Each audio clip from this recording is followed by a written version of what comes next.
Alright guys, mapagpalang araw sa inyong lahat.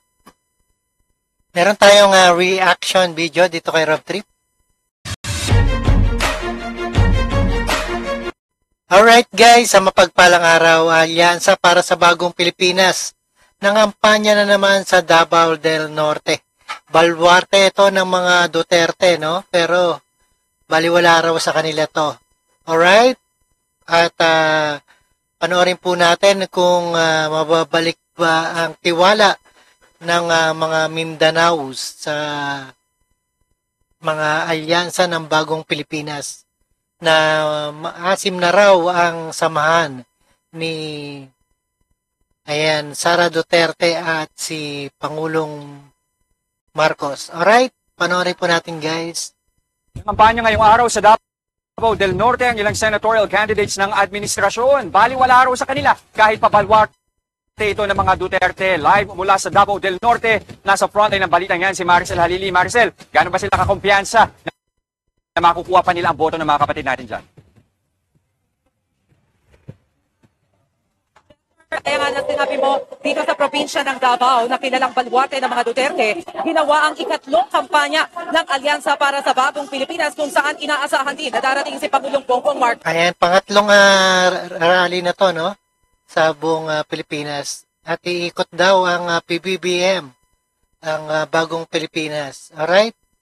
At may tiwala pa ba ang Davaoeños sa mga Bagong Pilipinas na yan? Pero kahit pa sabihin na kilala itong baluarte ng mga Duterte, hindi ito alintana ng mga senatorial candidates ng administrasyon. Higit 80% ng boto sa Davao del Norte ang nakuha ni Pangulong Bongbong Marcos dito sa Davao noong 2022 presidential elections. Pero noong panahon na yun, naalyado niya pa si Vice President Sara Duterte. Kaya ang tanong, makukuha pa ba ang parehong boto para sa administrasyon ng mga kandidato? Yan ang tanong, no? Kung makukuha pa ba nila ang tiwala ng Davaoeños sa mga Bagong Pilipinas na senatorial na tumatakbo. Alright? Yung maasim na ang samahan ni PBBM at VP Sara. Paliwanag ng alyansa, mas importanteng makaibot ang mga kandidato sa mas maraming lugar para ipaliwanag ang kanilang nagawa at gagawin pa. Narito ang mga pahayag ni Tulfo, Binay, Abalos at Pacquiao. Because if you will say that you will be in favor of Vice President Sara, you have no business being in the Senate or the impeachment court. Mag-inhibit ka na lang. Pag sinabi mo naman na hindi, guilty yan kahit anong mangyari. Again, the same thing. You know? So you just have to be impartial. Now, as far as Baluarte is concerned, let me be very blunt. Senatorial ito, take 12 eh. You get 35% of the votes nationwide, you win. 100%, you will be in the top 12. Oo, 35% lang, no? Panalo ka na sa bawat lalawigan na. Ayan ang sabi ni Sen Tito Soto. Yun ang technique dyan. And I told my friends who approached me na mga tumatakbo sa Senado nung araw pa hanggang ngayon. So, getting 35% from Mindanao, that's a big thing already. Ayan, isang veteranong senador yan, si Tito Soto. Ayan. That much. You need 35% nationwide. So, Baluarte. If one-on-one, ang pinag-uusapan, Maricel, mabigat ang mga Baluarte.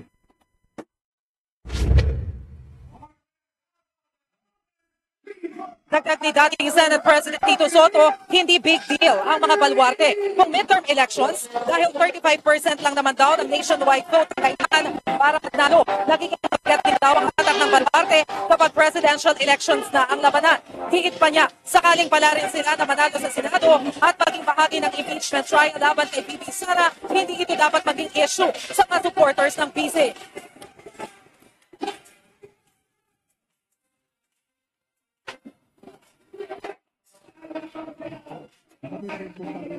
Kasama rin sa press briefing kanina sa Senador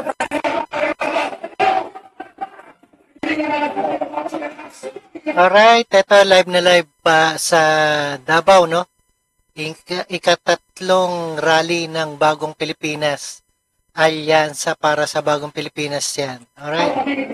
Chester, kasama rin ni BBM. sa press briefing kanina si Senador Francis Tolentino. Wala sa press wall, pinabong Villa at Tito David, pero kanina lamang nakita natin na present ang dalawa at nagbigay ng atin ng pakiyak dito sa campaign rally.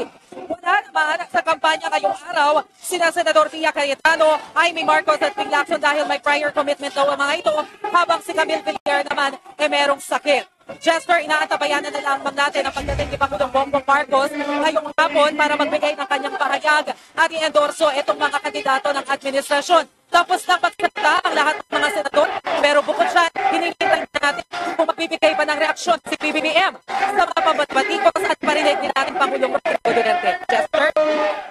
Nag-uulat mula sa Davao del Norte. Alright guys, ayan napakinggan at napanood po natin ang reaction video na ikatlong rally ng Alyansa para sa Bagong Pilipinas. Ito ay nangampanya sa lugar ng Duterte sa Davao del Norte. Alright, comment down below mga Davaoeños. Anong masasabi nyo at solid pa ba? Solid ang Duterte diyan sa Davao. Alright, maraming salamat panonood at pakinig dito kay Rob Trip. And see us again sa ating reaction video. And peace out.